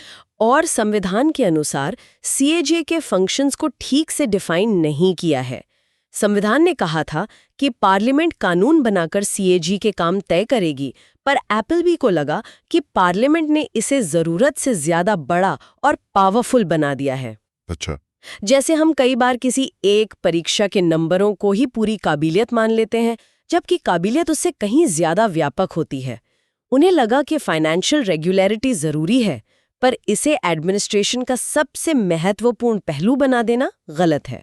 Okay, point taken. और चौथा पॉइंट क्या था? ये तो और भी कंट्रोवर्शियल लगता है। हाँ, चौथा पॉइंट तो और भी ज्यादा कंट्रोवर्शियल है। एपलबी ने ये तक कह दिया कि सीएजी का काम असल में बहुत महत्वपूर्ण नहीं है, not really a very important one. अरे बाप रे, कॉन्स्टिट्यूशनल बॉडी के बारे में ऐसा कहना। हाँ, उनका तर्क था कि ऑडिटर्स अच्छी एडमिनिस्ट्रेशन के बारे में ज्यादा नहीं जानते और ना ही उनसे ऐसी उम्मीद की जा सकती है। अच्छा। उनकी इज्जत उन लोगों में ज्यादा होती है जो खुद भी एडमिनिस्ट्रेशन के बारे में ज्यादा नहीं जानते। क्या मतलब हुआ इसका? मतलब ये कि जो लोग असल में प्रशासन चला रहे हैं, फील्ड में काम कर रहे हैं, वो ऑडिट की सीमाओं को समझते हैं, लेकिन जो बाहर हैं, जैसे शायद आम जनता या कुछ नेता, वो ऑडिट रिपोर्ट को ही सब कुछ मान लेते हैं बिना एडमिनिस्ट्रेशन की कॉम्प्लेक्सिटीज को समझे। जैसे कोई डॉक्टर इंजीनियर के काम को कम आके या इंजीनियर डॉक्टर के काम को। हाँ, कुछ वैसा ही, बिना एक दूसरे के फील्ड की बारीकियों और चुनौतियों को समझे। बाप रे, ये तो सीधा हमला है ऑडिटर्स की एक्सपर्टीज और उनके काम की वैल्यू पर। हाँ बिल्कुल। 5वां, उन्होंने कहा कि ऑडिटर्स बस ऑडिटिंग जानते हैं, जो कि एडमिनिस्ट्रेशन नहीं है। ऑडिटिंग एडमिनिस्ट्रेशन नहीं है। उनके हिसाब से ऑडिटिंग एक जरूरी काम है, पर उनके हिसाब से ये बहुत ही साधारण, हाईली पेडेस्ट्रियन। हाँ, मतलब आम सा सीमित नजरिए वाला, नैरो पर्सपेक्टिव और बहुत कम उपयोगिता वाला, लिमिटेड यूजफुलनेस काम है। अरे, जैसे कोई कहे कि अकाउंटेंट का काम बस हिसाब किताब जोड़ना है, बिना ये समझे कि वो फिगर्स बिजनेस की सेहत, उसकी स्ट्रेटेजिक प्लानिंग, उसके भविष्य के लिए कितने जरूरी हैं। हाँ, ये तो गलत एनालॉजी होगी। एप्पल भी ऑडिटिंग को प्रशासन का एक छोटा, तकनीकी, पीछे देखने वाला रेट्रोस्पेक्टिव हिस्सा मान रहे थे, न कि उसका कोई मार्गदर्शक सिद्धांत या फॉरवर्ड लुकिंग टूल। समझ गया। और छठा पॉइंट, वो भी कुछ ऐसा ही था? छठा पॉइंट था कि एक डिप्टी सेक्रेटरी, हाँ, जो डिपार्टमेंट में काम कर रहा है, हाँ, वो अपने डिपार्टमेंट की समस्याओं, उसकी जमीनी हकीकतों, उसकी ऑपरेशनल चैलेंजेस के बारे में सीएजी और उसके पूरे स्टाफ से ज्यादा जानता है। अच्छा, ये तो स्पेशलिस्ट वर्सेस जनरलिस्ट नॉलेज वाली बहस हो गई। बिल्कुल। डिपार्टमेंट का आदमी रोज की चुनौतियों, लोगों की दिक्कतों, पॉलिसी इम्प्लीमेंटेशन की प्रैक्टिकल डिफिकल्टीज को समझता है, जबकि ऑडिटर बाहर से आकर नियमों, कानूनों और फाइलों के हिसाब से चीजों को देखता है। एप्पलबी का इशारा था कि ये जमीनी ज्ञान, फील्ड नॉलेज ज्यादा महत्वपूर्ण है और बाहरी ऑडिट इसे पूरी तरह कैप्चर नहीं कर सकता, बल्कि कई बार हिंडर कर सकता है। तो कुल मिलाकर एप्पलबी ने सीएजी को गैर जरूरी, नकारात्मक, प्रशासन न जानने वाला, सीमित नजरिए वाला और डेवलपमेंट में बाधक बता दिया। बाप रे। तो इसका मतलब क्या निकलता है? क्या एप्पलबी पूरी तरह सही थे या ये बस उस समय 1950s के कॉन्टेक्स्ट की बात थी? देखिए, एप्पलबी की बातों को उस दौर के माहौल में समझना जरूरी है।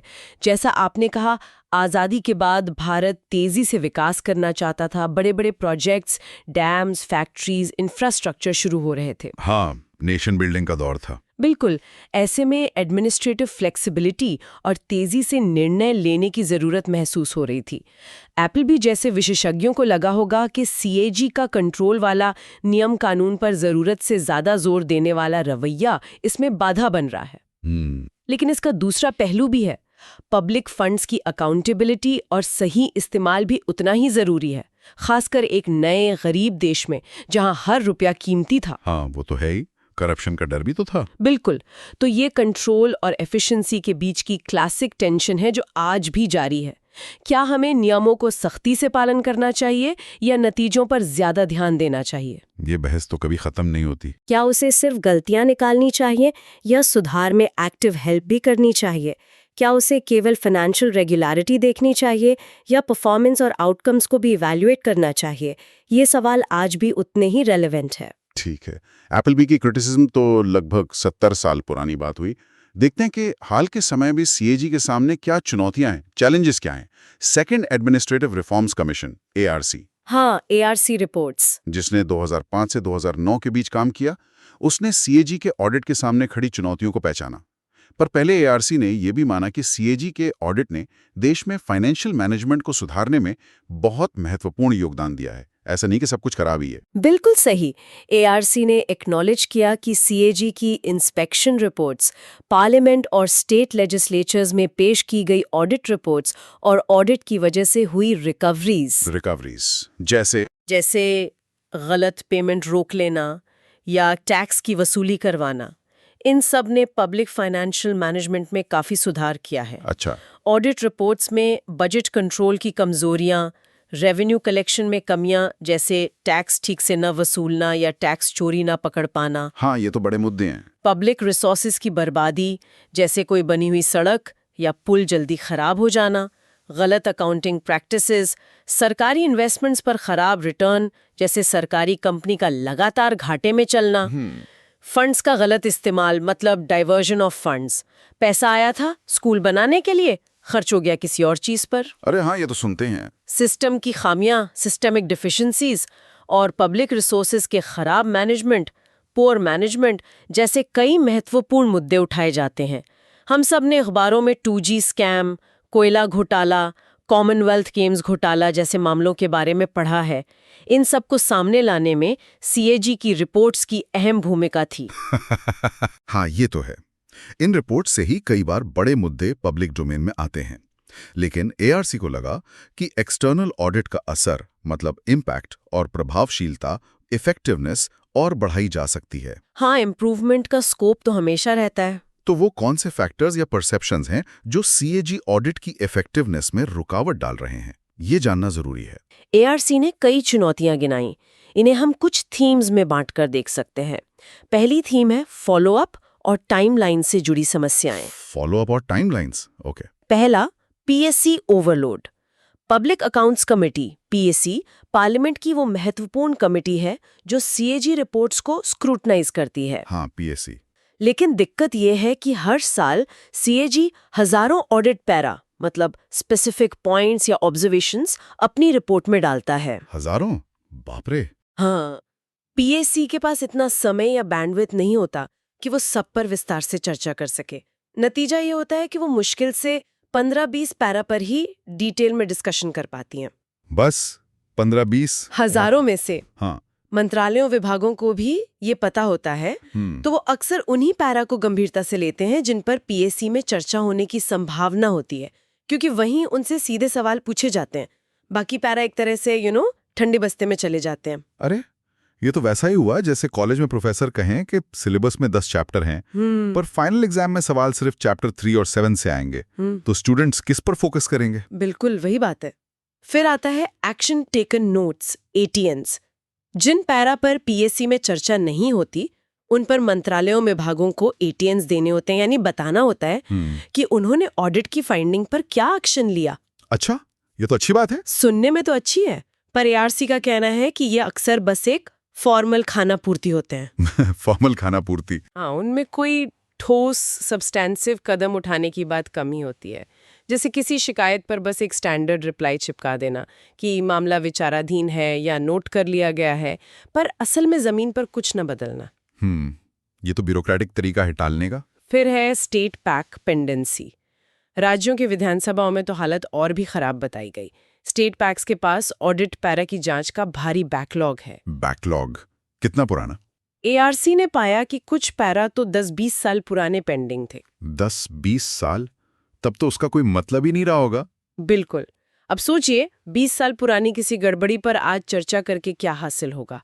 तब तक तो जिम्मेदार अफसर रिटायर हो गए होंगे, हालात बदल गए होंगे, वो मुद्दा ही शायद इरेलेवेंट हो गया हो। इतनी देर हो जाने पर उन रिपोर्ट्स का करेक्टिव या प्यूनिटिव एक्शन के लिहाज से कोई मतलब ही नहीं रह जाता। सही बात है। जैसे घर में सीलन की शिकायत अगर 10 साल बाद सुनी जाए, तब तक तो शायद पूरी दीवार ही गिल चुकी होगी। एग्जैक्टली। फिर देखिए, अनअटेंडेड इंस्पेक्शन रिपोर्ट्स। CAG सिर्फ फाइनल ऑडिट रिपोर्ट ही नहीं बनाता, ऑडिट के दौरान वो इंस्पेक्शन रिपोर्ट्स भी जारी करता है, जिनमें छोटी बड़ी कई ऑब्जर्वेशंस होती हैं। अच्छा। ये शायद फाइनल रिपोर्ट का हिस्सा न बने, पर डिपार्टमेंट के लिए सुधार का मौका होती हैं। ARC ने पाया कि हजारों ऐसी इंस्पेक्शन रिपोर्ट्स जिनमें लाखों ऑब्जर्वेशंस होते हैं। लाखों? हाँ, केंद्र और राज्य सरकारों के विभागों में बिना ध्यान दिए पड़ी रहती हैं। इनमें से कई पैरा का संबंध रेवेन्यू से होता है, यानी सरकार का पैसा कहीं फंसा हो सकता है या नुकसान हो रहा हो सकता है। लेकिन इन इंस्पेक्शन रिपोर्ट्स पर समय पर कार्रवाई न करने की कोई खास अकाउंटेबिलिटी तय नहीं है। ये तो बहुत गड़बड़ है, मतलब मौके छूट रहे हैं सुधार के। हाँ, और आखिर में इस थीम में है टाइमलीनेस। ये एक आम धारणा है और ARC ने भी इसे माना कि CAG की रिपोर्ट्स कई बार समय पर नहीं आती। हाँ, ये तो सुना है। फिर उसे पार्लियामेंट विधानसभा में रखना, ये पूरी प्रक्रिया खत्म होती तब तक काफी देर हो चुकी होती है। तो फाइंडिंग्स पुरानी हो जाती हैं। हाँ, फाइंडिंग्स और रिकमेंडेशंस शायद करेक्टिव एक्शन के लिए उतने रेलेवेंट न रहें। कई बार तो ट्रांजैक्शन ऑडिट की टिप्पणियां रिपोर्ट के साल से भी कई साल पहले के ट्रांजैक्शन से संबंधित होती हैं। जैसे किसी छात्र को फाइनल एग्जाम के बाद बताया जाए कि उसने फर्स्ट टर्म की परीक्षा में क्या गलती की थी, अब वो उस गलती को कैसे सुधारेगा। बिल्कुल सही कहा। ये देरी ही ऑडिट के असर को कम कर देती है। ये तो वाकई गंभीर समस्या है। फॉलोअप ना होना और देरी होना, ये तो किसी भी ऑडिट सिस्टम की इफेक्टिवनेस को मार देगा। दूसरी बड़ी थीम क्या है? दूसरी थीम है ऑडिट के अप्रोच और फोकस से जुड़ी धारणाएं और समस्या है। अप्रोच और फोकस, ओके। इसमें पहला पॉइंट है डॉक्यूमेंट बेस्ड ऑडिट। ऑडिट की फाइंडिंग्स खास तौर पर कागजों और फाइलों पर आधारित होती हैं। ऑडिटर देखते हैं कि नियम फॉलो हुए या नहीं, पैसा सही जगह खर्च हुआ या नहीं, अप्रूवल लिया गया है या नहीं, सब फाइलों के हिसाब से हाँ, वो तो ऑडिट का तरीका ही है शायद। है। लेकिन कई बार जमीनी हकीकत, सिचुएशन ऑन द ग्राउंड, कागजों में लिखी बात से बिल्कुल अलग होती है। हो सकता है कागज पर सब ठीक दिख रहा हो, बिल लगे हैं, कंप्लीशन सर्टिफिकेट है, पर असल में काम हुआ ही ना हो, या बहुत घटिया क्वालिटी का हुआ हो। अरे हाँ, ये तो हो सकता है। एआरसी ने नोट किया कि ऑडिट फाइंडिंग्स को कंफर्म या वैलिडेट करने के लिए फिजिकल वेरिफिकेशन बहुत कम होता है, शायद संसाधनों की कमी या ऑडिट के स्कोप की वजह से। जैसे किसी रेस्टोरेंट को सिर्फ उसके ज़ोमैटो, स्विगी पर मेन्यू और तस्वीरों से जज करना, बिना वहां जाकर खाना चखे। तस्वीरें तो अच्छी हो सकती हैं। बिल्कुल सही उदाहरण। फिर आता है नेगेटिव फॉल्ट फाइंडिंग फोकस। ये कुछ एप्पलबीज की आलोचना से मिलता जुलता है। हाँ, कि सिर्फ गलतियां ढूंढते हैं। हाँ, एक आम धारणा ये है कि एक्सटर्नल ऑडिट रिपोर्ट्स जरूरत से ज्यादा नेगेटिव होती हैं और उनका फोकस सिर्फ गड़बड़ियों और कमियां ढूंढने, इरेगुलरिटीज और फॉल्ट फाइंडिंग पर रहता है। ऑडिट हमेशा उन व्यवहारिक दिक्कतों को पूरी तरह अप्रिशिएट नहीं करता जिनके तहत सरकारी एजेंसियां काम करती हैं। प्रैक्टिकल कंस्ट्रेंट्स मतलब इसमें एक बात यह है कि ऑडिट अक्सर नेक इरादे, बोनाफाइड इंटेंशन से हुई गलती और बदनीयती, मालाफाइड इंटेंशन से हुई गलती में ठीक से फर्क नहीं कर पाता, या रिपोर्ट में वो न्यूआंस नहीं आता। अच्छा, ये तो इम्पोर्टेंट है। हाँ, मान लीजिए किसी अफसर ने बाढ़ राहत के दौरान जल्दी मदद पहुंचाने के चक्कर में कोई छोटा मोटा प्रोक्योरमेंट रूल बाईपास कर दिया, बनाम किसी अफसर ने जानबूझकर भ्रष्टाचार करने के लिए नियम तोड़े। ऑडिट रिपोर्ट में दोनों शायद फाइनेंशियल इरेगुलरिटी के तौर पर ही दिखे। हाँ, ये तो गलत हो जाएगा। दूसरी बात, सरकारी एजेंसियों को कई बार अनजान, अप्रत्याशित समस्याओं का सामना करना पड़ता है। जैसे कहीं बांध बनाना है पर जमीन अधिग्रहण में सालों लग गए क्योंकि कोर्ट केस हो गया, या कोई नई टेक्नोलॉजी ट्राई की जो फेल हो गई। हाँ, ऐसा तो होता है प्रोजेक्ट्स में। ऑडिटर के पास बाद में बैठकर देखने का फायदा होता है, बेनिफिट ऑफ हाइंडसाइट। वो कह सकता है कि ऐसा नहीं, वैसा करना चाहिए था। हाँ, हाइंडसाइट इज 20/20। एग्जैक्टली। इस वजह से अधिकारियों में ये डर बैठ सकता है कि कुछ नया करने की कोशिश की और वो कामयाब नहीं हुआ तो ऑडिट वाले पकड़ लेंगे।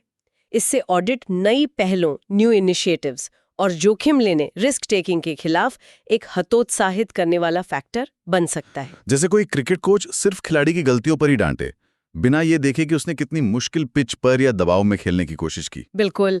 फिर है लैक ऑफ कंस्ट्रक्टिव अप्रोच। इससे जुड़ी हुई बात यह है कि ऑडिट रिपोर्ट्स हमेशा पर्याप्त रूप से रचनात्मक, कंस्ट्रक्टिव तरीके से पेश नहीं की जाती। कंस्ट्रक्टिव नहीं होती मतलब? वो अक्सर समस्याओं के कारणों, रूट कॉजेज और उनके समाधान, how to address them systematically, पर गहराई से नहीं जाती। अच्छा, सिर्फ प्रॉब्लम बताती हैं, सोल्यूशन नहीं। हाँ, या सोल्यूशन पर उतना फोकस नहीं होता। एआरसी का कहना था कि हर साल वही पुरानी समस्याएं रिपोर्ट करना जो पहले से पता है, जैसे स्टाफ की कमी, पुराने नियम और जिन पर सालों से काम नहीं हो रहा है, इससे कोई खास वैल्यू ऐड नहीं होता। सही बात है। ऑडिट को सिस्टमैटिक प्रॉब्लम्स यानी सिस्टम की गहरी खामियों को पहचानना चाहिए और उनके हल सुझाने पर ज्यादा फोकस करना चाहिए। कभी कभी फाइंडिंग्स फोकस नहीं होती और बिखरी हुई टिप्पणियों, स्कैटर्ड ऑब्जर्वेशंस जैसी लगती हैं। किसी डिपार्टमेंट के कामकाज का एक बड़ा होलिस्टिक मैक्रो लेवल व्यू शायद ही कभी मिलता है। अच्छा, छोटी छोटी कई कमियां गिनाने की बजाय क्या ये बताया जा सकता है कि ओवरऑल परफॉर्मेंस कैसी है और मुख्य सुधार कहाँ जरूरी है? हाँ, ये ज्यादा यूजफुल होगा। और एक बड़ी बात, ऑडिट अच्छे प्रदर्शन, गुड परफॉर्मेंस का श्रेय शायद ही कभी देता है। अगर किसी डिपार्टमेंट ने किसी योजना में बहुत अच्छा काम किया है तो उसकी तारीफ ऑडिट रिपोर्ट में मिलना मुश्किल है। फोकस हमेशा कमियों पर रहता है। ये तो वैसा हुआ जैसे स्कूल का रिपोर्ट कार्ड, जिसमें सिर्फ लाल स्याही से गलतियां और कम नंबर लिखे हों, अच्छे नंबरों और पॉजिटिव रिमार्क्स का कोई जिक्र ना हो। बिल्कुल, ये अधिकारियों को डीमोटिवेट कर सकता है। ये बात तो सोचने वाली है। अगर ऑडिट का मकसद सिर्फ गलतियां निकालना है तो शायद वो अपना पूरा पोटेंशियल हासिल नहीं कर पा रहा। सुधार के लिए पॉजिटिव रीइंफोर्समेंट भी जरूरी होता है। और तीसरी थीम क्या है चैलेंजेस की? तीसरी थीम है इंस्टीट्यूशनल रिलेशनशिप्स और परसेप्शन से जुड़े मुद्दे। रिलेशनशिप्स और परसेप्शन, ओके। पहला, ऑडिटर ऑडिटी रिलेशनशिप। ऑडिटर और जिसका ऑडिट हो रहा है, ऑडिटी, उनके बीच का रिश्ता अक्सर मधुर या कोलैबोरेटिव नहीं होता। हाँ, वो तो शायद होता ही होगा। पुलिस और चोर जैसा रिश्ता? कुछ वैसा ही परसेप्शन बन जाता है। बातचीत अक्सर निचले स्तरों तक ही सीमित रहती है। सीनियर ऑफिसर शायद ऑडिट टीम से सीधे इंगेज करने से बचते हैं। एक आम परसेप्शन ये है कि ऑडिट सरकारी संगठनों पर निगरानी रखने वाली पुलिसिंग, गवर्नमेंट ऑर्गेनाइजेशंस की तरह है। ये सोच कि ऑडिट मैनेजमेंट के लिए कीमती सहायता है जो उनकी कमियां ऑब्जेक्टिव तरीके से बताकर उन्हें सुधारने में मदद कर सकता है, आमतौर पर गायब रहती है। जैसे ट्रैफिक पुलिस को देखकर मदद की उम्मीद कम और चालान का डर ज्यादा लगता है, वैसा ही कुछ? बिल्कुल सही एनालॉजी है।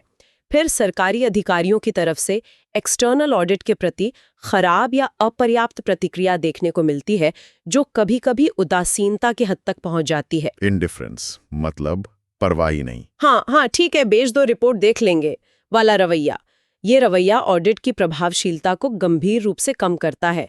अगर ऑडिटी ही कोऑपरेट ना करे या फाइंडिंग्स को गंभीरता से ना लें, तो ऑडिट का फायदा क्या? सही बात है। फिर है ऑडिट कमिटीज। विभागों में ऑडिट की सिफारिशों पर एक्शन लेने के लिए मैकेनिज्म्स बनाए गए हैं, जैसे ऑडिट और सरकारी एजेंसियों के प्रतिनिधियों वाली ऑडिट कमिटियां। हाँ, ये तो अच्छा कदम लगता है। पर एआरसी का कहना है कि इनका कामकाज संतोषजनक नहीं है। मीटिंग्स नियमित रूप से नहीं होती, या होती हैं तो उनमें ठोस फैसले नहीं लिए जाते, और फॉलोअप कमजोर होता है। जैसे मोहल्ले की रेजिडेंट वेलफेयर कमेटी, जो बनती तो बड़े उद्देश्यों से है पर अक्सर इनएक्टिव रहती है या छोटे मोटे मुद्दों में उलझी रहती है। हाँ, सही कहा। अगला point, media coverage and public interface. केंद्र राज्य सरकारों पर सीएजी की रिपोर्ट्स की सूचित मीडिया कवरेज की कमी है। हाँ, मीडिया तो बस हेडलाइन पकड़ता है। बिल्कुल, मीडिया अक्सर सेंसेशन वाली बातों या बड़े आंकड़ों को उठा लेता है, पर रिपोर्ट की गहराई, उसके कॉन्टेक्स्ट या उसकी रिकमेंडेशंस को ठीक से नहीं समझाता। इससे पब्लिक ओपिनियन भी स्क्यू हो सकता है। ऑडिटर्स और सिविल सोसाइटी के बीच पब्लिक इंटरफेस भी बहुत कमजोर है। इंस्पेक्शन रिपोर्ट्स तो पब्लिक डोमेन में होती ही नहीं। मतलब इतनी मेहनत से रिपोर्ट बनी, पर आम जनता तक या एक्सपर्ट्स तक उसकी बात सही ढंग से पहुंची ही नहीं, या सिर्फ आधी अधूरी पहुंची। ये तो ट्रांसपेरेंसी का मुद्दा भी है। हाँ, फिर है एक्सटर्नल वर्सेस इंटरनल ऑडिट। लगभग हर बड़े विभाग का अपना एक इंटरनल ऑडिट सिस्टम भी होता है। अच्छा, इंटरनल भी होता है? हाँ, जो लगातार चलता रहता है और मैनेजमेंट को फीडबैक देता है। आइडियली एक्सटर्नल ऑडिट, सीएजी, और इंटरनल ऑडिट के बीच बढ़िया तालमेल, सिनर्जी और कोऑर्डिनेशन होना चाहिए। हाँ, डुप्लीकेशन क्यों हो? सीएजी को इंटरनल ऑडिट के काम का फायदा उठाना चाहिए, उनके फाइंडिंग्स को यूज करना चाहिए, पर एआरसी ने पाया कि ऐसा पर्याप्त रूप से नहीं होता है। जैसे एक ही मरीज के दो डॉक्टर अपना अपना इलाज कर रहे हैं और आपस में बात ही ना करें, ना एक दूसरे की रिपोर्ट्स देखें। एग्जैक्टली। फिर एक टेक्निकल पॉइंट है ऑडिट अश्योरेंस। प्राइवेट कंपनियों के ऑडिट में ऑडिटर एक सर्टिफिकेट देता है कि कंपनी के financial statements true and fair view पेश करते हैं या नहीं। हाँ, सुना है। सीएजी ऑडिट इस तरह का कॉम्प्रहेंसिव ऑडिट अश्योरेंस नहीं देता है। सीएजी का फोकस नियमों के पालन, कंप्लायंस ऑडिट और परफॉर्मेंस एस्पेक्ट्स, परफॉर्मेंस ऑडिट पर ज्यादा होता है, ना कि फाइनेंशियल स्टेटमेंट्स की ओवरऑल फेयरनेस पर सर्टिफाई करने पर। अच्छा, ये एक फर्क है। हाँ, और आखिरी चैलेंज जो एआरसी ने उठाया वो है एनजीओ ऑडिट्स। गैर सरकारी संगठनों, एनजीओस को सरकार से भारी मात्रा में अनुदान, ग्रांट्स और कर्ज, लोन्स मिलते हैं। ये पैसा भी पब्लिक फंड ही है। हाँ, बिल्कुल। लेकिन एआरसी ने पाया कि इन फंड्स का सीएजी द्वारा ऑडिट शायद ही कभी होता है। ये अकाउंटेबिलिटी में एक बड़ा गैप है, क्योंकि एनजीओस के जरिए भी काफी पब्लिक फंड्स खर्च होते हैं और उनके सही इस्तेमाल को सुनिश्चित करना भी जरूरी है। बाप रे, ये तो चुनौतियों की वाकई एक लंबी और काफी गंभीर लिस्ट है। पीएससी का ओवरलोड, रिपोर्ट्स में देरी, सिर्फ कागज देखना, नेगेटिव फोकस, अधिकारियों का उदासीन रवैया, मीडिया कवरेज की कमी, एनजीओस का ऑडिट ना होना, इंटरनल एक्सटर्नल ऑडिट में तालमेल की कमी। तो इसका कुल मिला के मतलब क्या निकलता है? ऐसा लगता है कि ये एक ऐसा सिस्टम है जिसमें पोटेंशियल तो बहुत है, संविधान ने उसे बड़ी जिम्मेदारी दी है, लेकिन उसे कई सारी ऑपरेशनल, प्रोसीजरल और एटीट्यूडनल दिक्कतों का सामना करना पड़ रहा है। बिल्कुल सही समझा आपने। ये चुनौतियां बताती हैं कि सीएजी ऑडिट को और ज्यादा समय पर टाइमली, रचनात्मक, कंस्ट्रक्टिव, नतीजे देने वाला, रिजल्ट ओरिएंटेड और असरदार, इम्पैक्टफुल बनाने के लिए काफी सुधार की गुंजाइश है। और ये सुधार सिर्फ सीएजी के अंदर नहीं, बल्कि पूरी सरकारी मशीनरी में, प्रक्रियाओं में, प्रोसेसेस में, अधिकारियों और ऑडिटर्स दोनों के रवैयों में, एटीट्यूड्स में और शायद सीएजी के मैंडेट या स्ट्रक्चर में भी करने पड़ सकते हैं। मतलब एक होलिस्टिक अप्रोच चाहिए। बिल्कुल, सिर्फ गलतियां गिनाना काफी नहीं है।